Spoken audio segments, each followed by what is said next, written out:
आबिद अमीर साहब है जी। अस्सलाम वालेकुम बेग साहब। 1 लाख लोगों को निगरानी में लिया गया, बड़ी ज़बरदस्त रिपोर्ट पेश की आपने। एफबीआर के ज़ाहिर है एफबीआर की जिम्मेदारी है अपनी रोज़ी हलाल करनी है। इन्हें हलाल की बात नहीं है आबिद अमीर साहब। बेसिकली देखें, जब एक चीज़ आप इस्तेमाल कर रहे थे, कि मैं तो उसका दूसरा भी पेज आपको दिखा रहा हूँ ना, कि सोशल मीडिया पे जो नज़र आते हैं या नज़र आती हैं, वो ना जाने उनकी ज़िंदगी ऐसी पुरतैश टाइप की हैं भी कि नहीं है।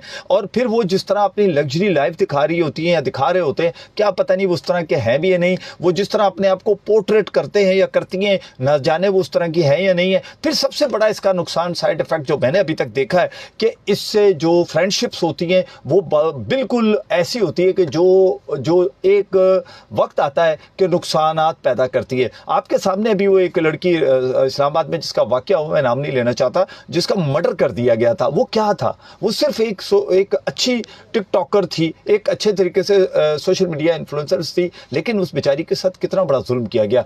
अब वो बच्ची, वो छोटी सी बच्ची, उसके तो जहन में कोई नेगेटिविटी नहीं थी, लेकिन एक शख्स जो उसको देख रहा था वो उसके लिए एक नेगेटिव परसेप्शन बना के बैठ गया। वो उसको अपनी कहने के जिंदगी गुजारने के अपने ख्यालात बनाने लगा। तो कहने का मेरा मकसद है कि इस तरह की चीज़ें भी बाज़ दफ़ा सोशल मीडिया की वजह से नुकसानात पैदा करती हैं। तो मैं समझता हूँ कि ये सारी चीज़ें। अच्छा जी, फिर आबिद अमीर साहब का एक और मैसेज